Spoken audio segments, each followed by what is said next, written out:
Tout ce qui a un début a une fin. Ah, je suis bien d'accord avec ça. Hein.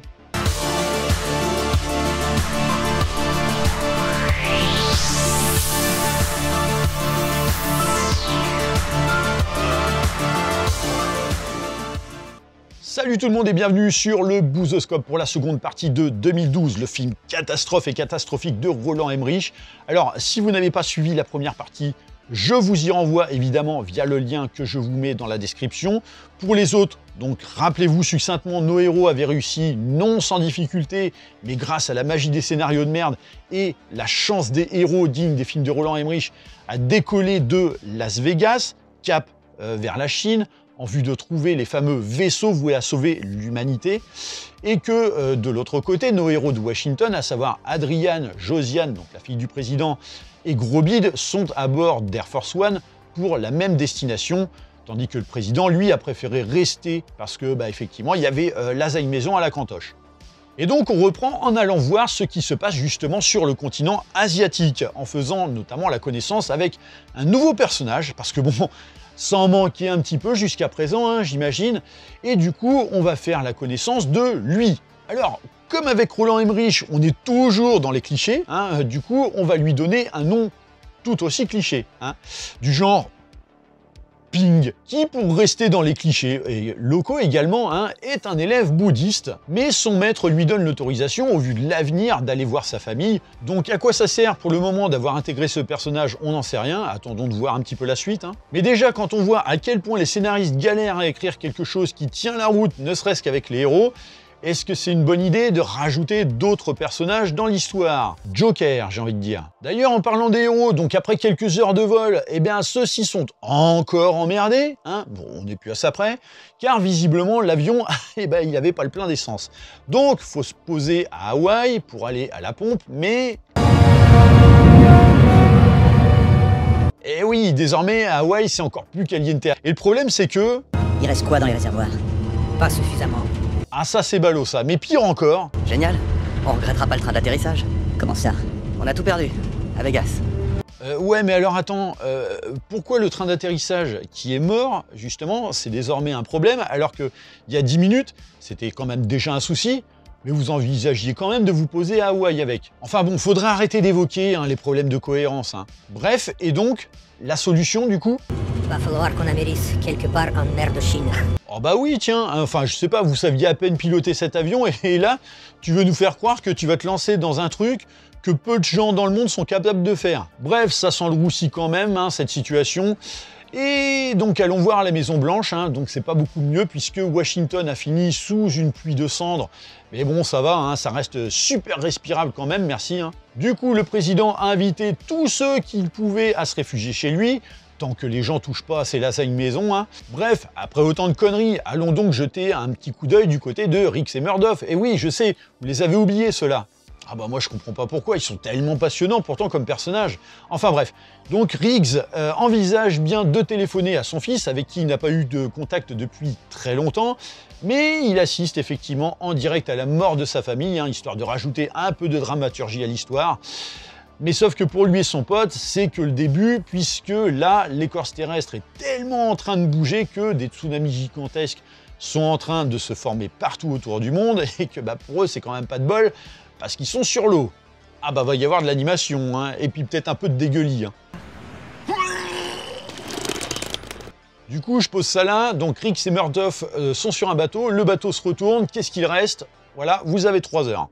Non mais en gros, ce film, c'est le combo absolu. C'est-à-dire que Roland Emmerich, c'est le mec qui s'est dit « Bon, pendant des années, on a fait des films catastrophes sur des éruptions volcaniques, sur des tremblements de terre, sur des tsunamis, sur des bateaux qui coulent et j'en passe.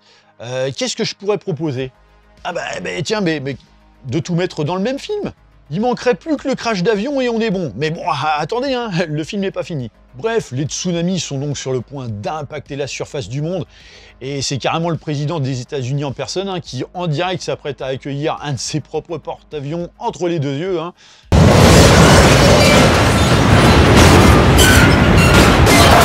Ce qui devrait lui laisser une petite marque. Bref, autant de personnages qui meurent d'un coup, hein, donc il ne nous reste plus grand monde à aller voir, si ce n'est effectivement nos héros hein, dans leur avion.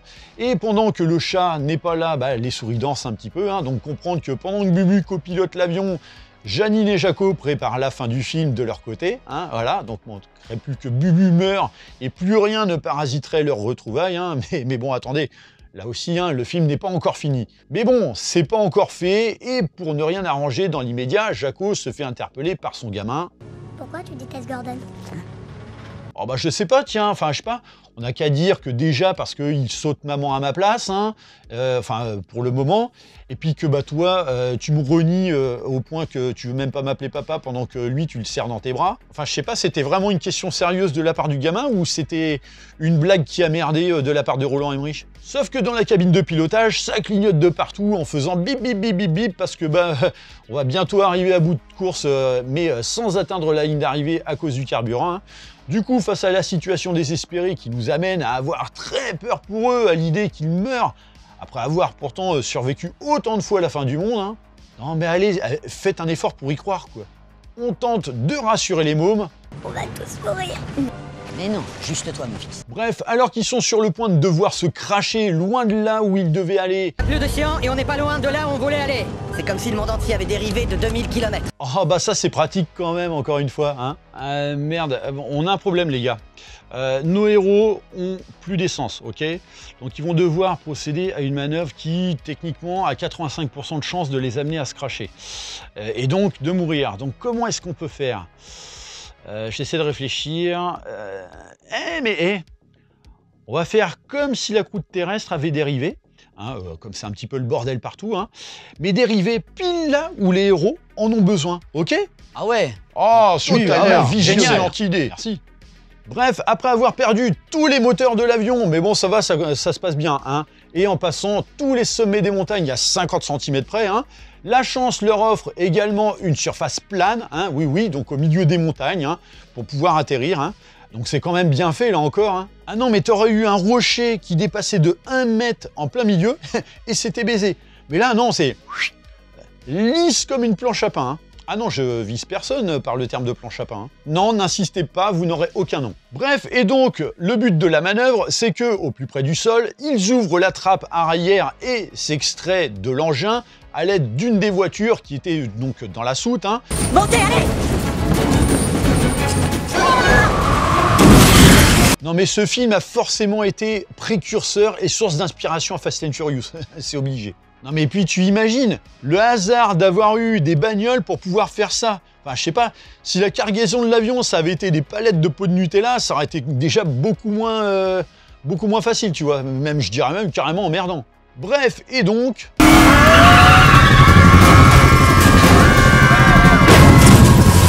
Nos héros survivant à la manœuvre, hein, esquivant grâce à la magie des scénarios de merde toutes les autres voitures qui se crachent par terre, hein, ce qui fait que, je sais pas, on en est à combien d'évitements de mort certaines là? Oh, on a bien dépassé les 1000, hein, je pense, hein. Tandis que le pilote de l'avion, lui, finit en merguez russe au fond d'un ravin en essayant de maintenir la stabilité de l'avion, pour que les autres évacuent. Sur Air Force One, comme on n'a pas sorti de conneries depuis un petit moment, donc autrement dit depuis 5 minutes, on constate que plus rien ne répond à la surface et que les tsunamis devraient frapper la chaîne de l'Himalaya où se trouveraient les vaisseaux dans approximativement 6 heures. Ce qui est quand même ballot techniquement quand on sait qu'il faut environ 15 heures pour s'y rendre en avion depuis Washington et que bon, ils ont décollé il y a à peu près seulement 3-4 heures. Enfin après, encore une fois, hein, j'ai pas fait maths sup, mais il semble qu'il y a quand même un truc qui va pas là-dedans. Mais bon, ce n'est évidemment que du détail, encore une fois, hein. Bon alors accessoirement, rappelons que c'est quand même un sacré coup de bol de se dire qu'ils ont décidé de construire les vaisseaux dans ces fameuses rocheuses de l'Himalaya, qui ne seront finalement que le dernier territoire à subir la fin du monde, hein. C'est quand même génial. Bah oui, mais en même temps, ils avaient absolument tout prévu, hein. Oui bon, même si effectivement... rien ne s'est passé comme justement l'avait indiqué le calendrier, hein. Mais bon, non, ça va. Pour la Chine, ça reste conforme aux prévisions, merci. Du moins, autant que le scénario le requiert, c'est surtout ça. Mais revenons à nos héros, donc qui savent pas trop où ils sont, hein. Donc en plein milieu de la neige à se cailler les miches, mais...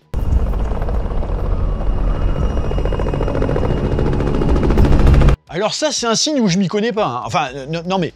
c'est quand même super bien fait de se dire que, merde, ah bah on sait pas ce qu'il faut faire, ni où il faut aller, et dans la seconde qui suit, paf, la grâce de Dieu t'envoie un signe pareil. Mais alors attendez, hein, vous avez pas vu ce que transportent les hélicos.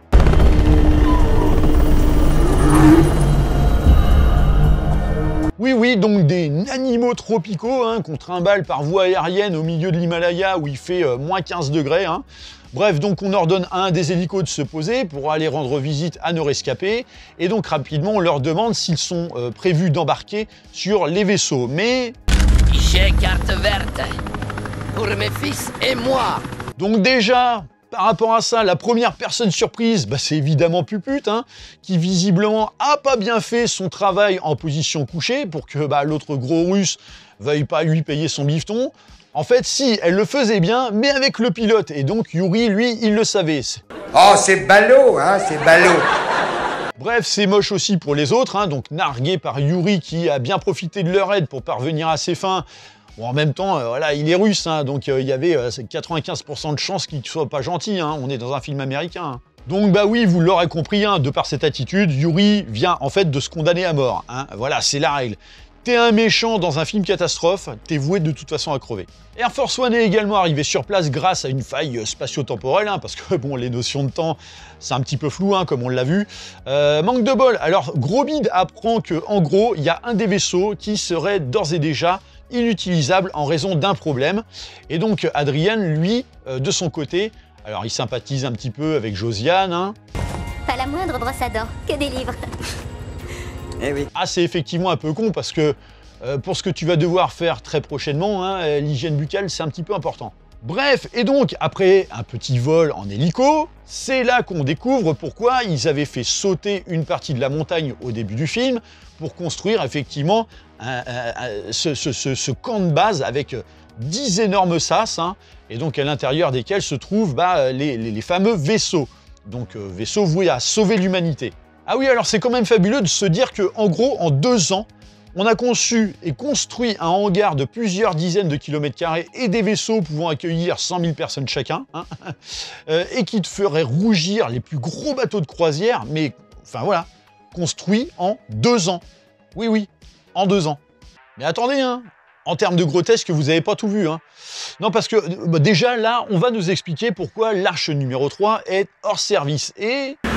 L'arche numéro 3 est là. Ah ouais, ok, donc en gros, le toit du bâtiment est pas stable. Hein. En même temps, ça a été fait en 2 ans, hein. Mais pire que tout, le vaisseau a pas encaissé du tout. Le toit lui est tombé dessus pendant la dérive de l'écorce terrestre. Bah c'est mal barré votre affaire, non? Non, parce que bon, je sais pas vous, mais j'aime à penser que ce que vous allez devoir affronter avec vos arches va être autrement plus rude que de s'être ramassé une poutre de toit sur la gueule, quoi. Enfin, je dis ça, hein, après, on va me dire dans les commentaires, oui, bah de toute façon, t'as qu'à toi-même être scénariste, on verra ce que tu vaux. Ah non, mais il y a toujours des mecs comme ça dans les coms. Hein. Et ce qui est moche dans tout ça, c'est que l'arche numéro 3, eh ben, c'est celle de Yuri, donc comme quoi le karma. Hein. Bref, d'ailleurs, Yuri doit avoir les oreilles qui sifflent un peu, parce que du côté des héros, donc Puput, qui pleure sa situation, se dit que elle aura pas dû se faire refaire les nichons pour lui. Hein. Vous savez qu'il m'a demandé une réduction et de payer en plusieurs mensualités? Oh bah oui, tiens. Enfin, non mais bon, je sais pas, Roland Emmerich, je veux bien que tu t'essayes aussi au contexte satirique, vu que déjà l'humour, tu y arrivais pas, tu t'essayes peut-être à autre chose, mais faut que ça tienne un tant soit peu la route. Enfin, je veux dire par là que Yuri, c'est quand même un mec qui a une fortune lui permettant de payer 3 billets d'une croisière longue durée, donc l'équivalent de 3 milliards d'euros. Et à côté de ça, tu essaies de nous faire croire que le mec, en fait, il a essayé de gratter 1000 balles sur un implant mammaire. Non mais allons, un peu de sérieux, quoi. Bref, après, bon, j'ai envie de dire, Puput, hein, tu devrais pas t'inquiéter, parce qu'en même temps, je tiens quand même à te rappeler que t'as un chien, et dans les films de Roland Emmerich, il y a presque souvent un chien, comme dans Independence Day 1 et 2, hein, et ça, c'est un peu le totem d'immunité absolue, un clébard. Donc garde-le bien avec toi, surtout. Bref, nos héros perdus au milieu de nulle part, mais la chance va leur sourire à nouveau, hein. Voilà, on n'est plus à une fois près, quand notamment... Et oui, Ping, donc Ping qui passe dans le coin avec sa voiture. Ah bah voilà à quoi en fait il servait. Hein. Et donc retournons maintenant au cœur de l'embarquement des Arches, où là on découvre l'envers du décor. Donc déjà qu'Adrian n'était pas très en phase avec Gros Bide. On a chargé des généticiens de déterminer le meilleur matériel génétique pour repeupler. Ces gens ont été choisis par des généticiens? Tous les détenteurs de cartes vertes. Donc dans matériel génétique, entendez par là portefeuille très épais, hein. Enfin je vois pas comment tu comptes quand même repeupler le monde avec des vieux de 80 piges qui ont les bourses comme des vieux pruneaux séchés. Hein. Bref, Gros Bide expliquant que en gros c'est comme ça qu'ils ont financé tout ce merdier. Hein. Donc avec un petit peu plus de condescendance qui l'amène à traiter comme de la merde celui sans qui en fait il serait pas là aujourd'hui, donc à savoir Adrian. Et donc ce qui fait que Gros Bide n'est effectivement pas un mec des plus sympas. Bon, en même temps, son vrai nom à la base c'est Anheuser, hein, donc rien qu'à l'oreille t'as compris. Et alors attendez, parce que Adrian, qui en a déjà gros sur la patate, il a pas encore vu sa chambre. En gros, ils sont limite à se voir accueillis avec une bouteille de champagne sur le plumard et un petit message vocal du genre « Bravo, vous faites partie des heureux gagnants de la vie. Mettez votre plus beau costume pour la fête de ce soir. » Et c'est sans compter qu'il reçoit également un coup de fil de Apu qui lui a pas eu droit d'embarquer et qui lui apprend que ils vont tous boire une grande tasse d'eau bien salée. Hein.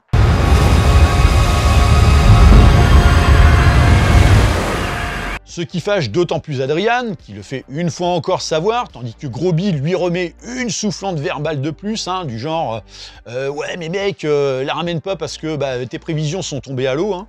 Genre mec, c'est de ta faute si la planète a pas respecté le programme des festivités, quoi. Mais comment on peut écrire des personnages pareils sans déconner? Mais ce que le coup de fil de Apu annonce surtout, c'est que le raz-de-marée qui s'apprête à les frapper va bien plus vite que prévu. Impact dans 28 minutes 8 secondes. C'est pas vrai.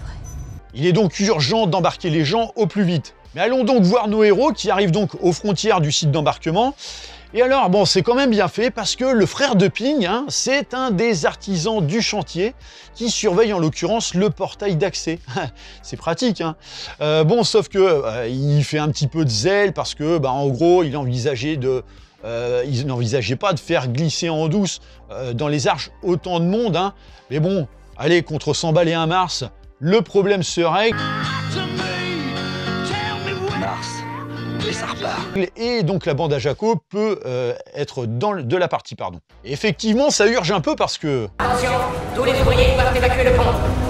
Tous les membres de l'équipage doivent s'embarquer sur le champ. Alors ça, c'est fabuleux, tu sais, parce que l'évacuation se fait dans le plus grand des calmes, hein, alors qu'en gros, elle se traduit par le fait que de demander aux ouvriers de se casser, parce que bon, hein, ils sont pas invités à survivre, malgré le fait d'avoir bossé pendant 2 ans à raison de 22 heures par jour à la survie de l'humanité. C'est génial. Non, parce que bon, accessoirement, quand la planète se sera calmée un petit peu, là, et qu'il sera temps de reconstruire un petit peu le monde, c'est tes petits milliardaires, là, Gros Bide, qui vont devoir construire avec leurs petites mimines leur propre maison. Bon, sauf qu'au niveau des passagers, et notamment ceux de l'arche numéro 3, donc l'arche de Yuri, c'est un peu le bordel, et Yuri, effectivement, prend les devants pour lancer un assaut. Bon, alors, accessoirement, là où on te donne le privilège de voir un peu plus l'étendue de la structure du bâtiment souterrain, c'est juste fou à quel point la main-d'œuvre chinoise a pu faire en si peu de temps un truc qui, normalement, aurait dû prendre 20 piges, hein. Et alors, les vaisseaux, en gros, en 2 ans, ça aurait été juste le temps de prendre, on va dire, 10% des plans de la conception, quoi. Mais bon, oui, je le rappelle, on est dans un film de Roland Emmerich. Quoi, qu'est-ce qu'il y a? Vous aviez cru que j'allais dire un film de merde? Bon, enfin, après, vous savez, hein, c'est un petit peu pareil. Enfin, je vous laisse le choix de la formulation qui semble la plus adéquate. Bref, on prépare les vaisseaux, tandis que Jaco et sa bande sont guidés par le frère de Ping, bon, qu'on appellera Pong, du coup, donc Ping et Pong, pour jouer les squatteurs, tandis que la panique de l'urgence commence à toucher ceux qui n'ont pas encore eu la chance d'embarquer, comme par exemple ceux de l'arche numéro 3. Bah oui, en même temps, l'arche numéro 3, elle a un trou dans le toit, hein, donc bon, ne prenons pas le risque de les embarquer, laissons-les en plan, hein. Non, mais surtout que c'est quand même très con. À la base, c'est pas des sous-marins, vos engins, c'est des navires. Donc si c'est le toit qui a pris un choc, le risque est quand même moindre, quoi. Ah oui, mais ça arrange bien le scénario de Roland Emmerich. Bon, sinon, étrangement, j'ai un peu l'impression que Roland Emmerich, justement, ne sait pas trop compter. Parce que, alors, rappelez-vous, les bateaux sont censés accueillir 100 000 personnes. Mais bon, là, en fait, selon les plans, t'as l'impression que finalement, il n'y en a que 5 000, quoi. Bref, la situation exaspère sévèrement Adrian, qui décide de prendre la parole pour parler à l'ensemble de la chaîne de commandement des divers bateaux. tandis que Gros Bide le laisse faire. Ah bon? Oui, enfin, jusqu'à un certain point, évidemment, hein, parce que bon, son objectif étant de sauver l'humanité, mais pas trop non plus, hein, Gros Bide, hein, rappelons qu'il n'est pas vraiment cool.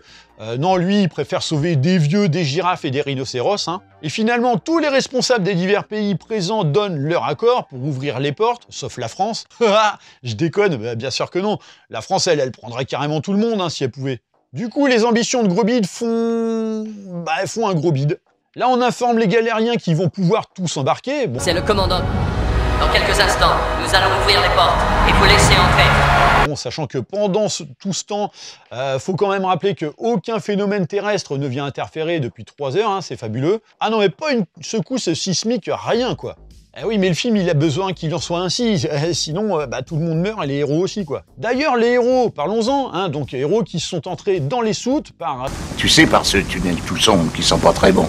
Oh, Georges! Et pour cause, hein, ils sont juste en dessous des animaux, hein, donc ils leur pissent dessus. Manque de bol, parce que bon, ça fait bien 10 minutes qu'ils n'ont pas été confrontés à un risque de mourir. Il faut savoir qu'ils sont aussi juste à côté des mécanismes qui servent à l'ouverture des portes. Et donc, un imprévu en amenant un autre... Ce qui fait que Jaco doit venir en aide et à Pong et à Bubu. Et malgré tous ses efforts, hein... Je cuisine super bien! Sauve-moi! Eh bien oui, vous l'aurez compris, d'autant que bon, on arrive à la fin du film. Hein. Donc Bubu était déjà trop dans l'histoire et dans le plan familial de Jaco de surcroît. Du coup... Bon, voyons quand même le bien dans le mal. Hein. Là où Gros Bide, par exemple, se souciait qu'il n'y ait pas assez de nourriture sur le bateau pour tout le monde, désormais on a un peu plus de steak haché, voilà. Mais alors que Jaco et Pong sont sur le point de se faire écraser par le mécanisme des portes, mon Dieu, vont-ils survivre ou vont-ils mourir, hein? La chance a fait qu'un câble s'est pris dans les engrenages et a bloqué un peu la manœuvre.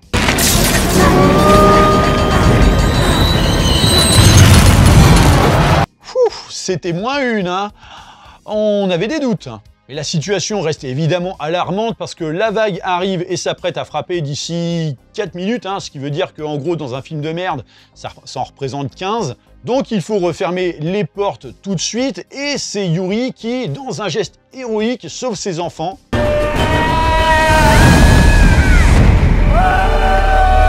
Ah non mais le plan il est extraordinaire, je vous le remets.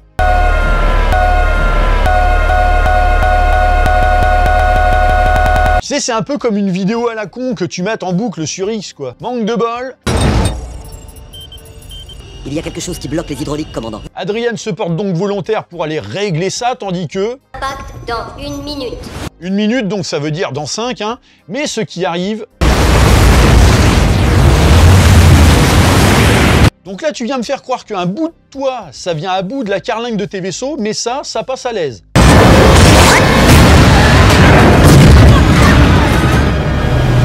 Oui, parce que la coque en scénarium des vaisseaux supporte les tsunamis destructeurs de monde, hein, mais pas la pierre. Hein, oui. Faut dire que le scénarium est une matière très instable, hein, qui peut réagir de manière très aléatoire à un phénomène qui s'appelle le besoin du scénario. Manque de bol, l'eau se déverse à travers la porte restée ouverte à raison de milliers de décalitres, hein, mais ça va, hein, ça fait que mouiller un peu les gens. Hein. Et manque de bol, dans cette inondation, un des bateaux de survie se prend un avion, ce qui déclenche le navire, qui commence donc à dériver pour aller faire un bisou à celui qui est juste à côté. Hein. Mais là aussi ça va, hein, le scénarium de la coque réagit plutôt bien. Là, le bateau finit malmené dans les eaux, au point carrément de venir se percuter sur le flanc d'une montagne, mais bon, t'inquiète. Hein. Là aussi, la coque, elle encaisse parfaitement, hein, c'est super.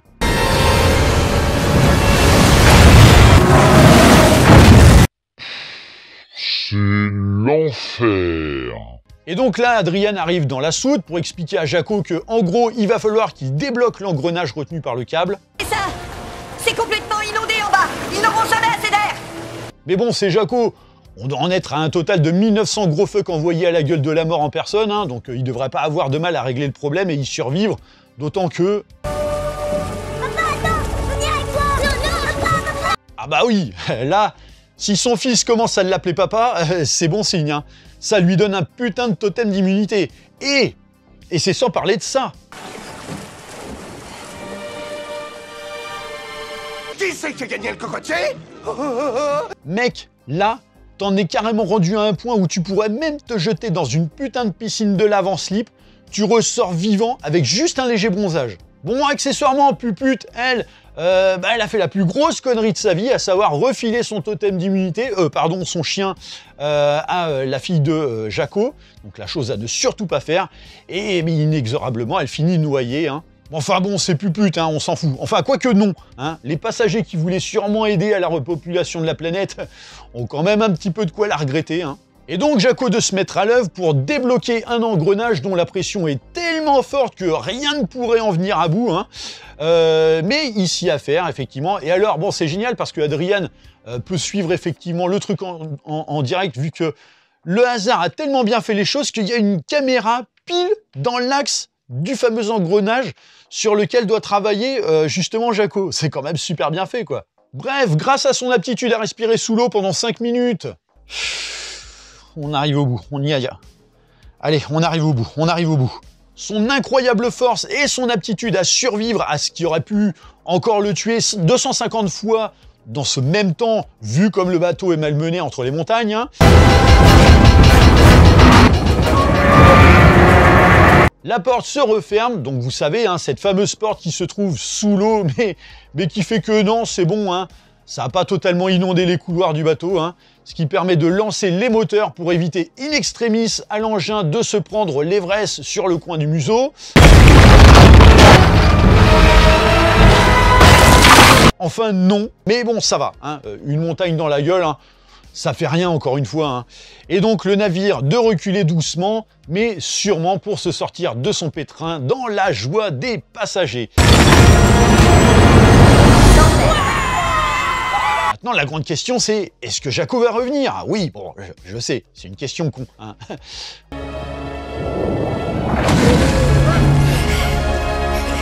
Bah oui, forcément. Et donc, les vaisseaux de prendre le large en quête de la rédemption de l'humanité. Et donc, quelques jours plus tard, on découvre que Adrian semble avoir pas mal d'affinités avec Josiane, hein, qui se met à lire carrément le livre de Jaco. Et Adrian étant dans l'espoir d'un peu plus avec Josiane. Hein. Seriez-vous en train de m'inviter à dîner, professeur? Non, il veut juste te...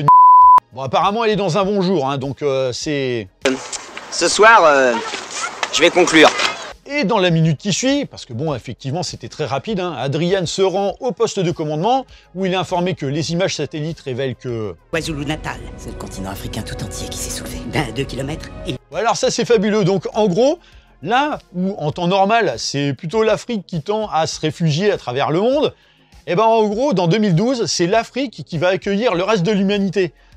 Sacrée ironie, hein. Bon, oui et non, parce que bon, l'Afrique a d'abord pris bien la flotte, hein, histoire d'être une terre vierge de tout parasite, hein, avant de refaire surface pour les nouveaux arrivants. Donc entre ça et le fait que, quand tu penses que durant tout le film, on n'a vu aucun afro embarqué à part Josiane, tu te demandes si le film est pas révélateur d'un certain Racines, tu sais.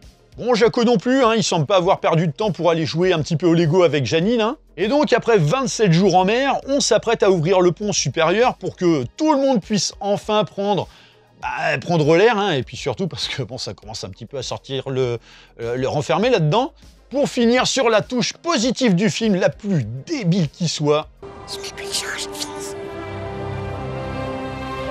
chouette. Oh mais oui. Fait-on le fait qu'il aura quand même fallu que l'humanité s'éteigne à 99,9% pour qu'elle arrête de pisser au lit, hein, dans ce tsunami de conneries. Et donc, fin. Ah, c'est quand même un sacré morceau ce film. Hein. La première fois que je l'avais vu, j'avais été fasciné par l'idée qu'un spectacle visuel aussi fou puisse perdre toute l'essence de sa dramaturgie par un niveau d'ânerie qui dépasse l'entendement. Où en fait, 2012, c'est pas tant l'année à laquelle se déroule le film, mais plutôt le nombre de fois où les héros ont bravé la mort, quoi. Alors que pourtant, elle s'en est quand même donné largement plus les moyens que dans Destination Finale, quoi, la mort. Et c'est sans compter que le film entre en totale et perpétuelle contradiction avec la situation de base de son héros. Et oui, donc un mec loser jusque sous les ongles, qui a perdu sa famille, mais qui, grâce à la fin du monde, va se retrouver avec une moule telle qui va regagner le cœur de sa famille Son roman qui était un flop devient carrément le livre de chevet de l'humanité. Et le mec est tellement verni que s'il jouait à tous les tirages d'Euro-Millions, il remporterait à chaque fois la mise, quoi. Bref, du grand art. Non mais c'est vrai qu'avec Roland Emmerich en même temps, on a toujours de grandes chances de finir avec une pépite en la matière. Donc voilà, on aura peut-être l'occasion de repiocher un petit peu dans sa filmo à travers les prochains Boozoscopes. On verra. Voilà, en tout cas, n'hésitez pas à laisser des petits commentaires pour me dire ce que vous avez pensé par rapport à ce film dans son intégralité, après avoir vu la partie 1 et 2. Bien sûr, pensez à liker et partager la vidéo. Pensez à vous abonner à la chaîne de manière à vous tenir informé des prochains contenus. Et bien sûr, je vous dis à très bientôt sur la chaîne pour une prochaine vidéo. Allez, bye!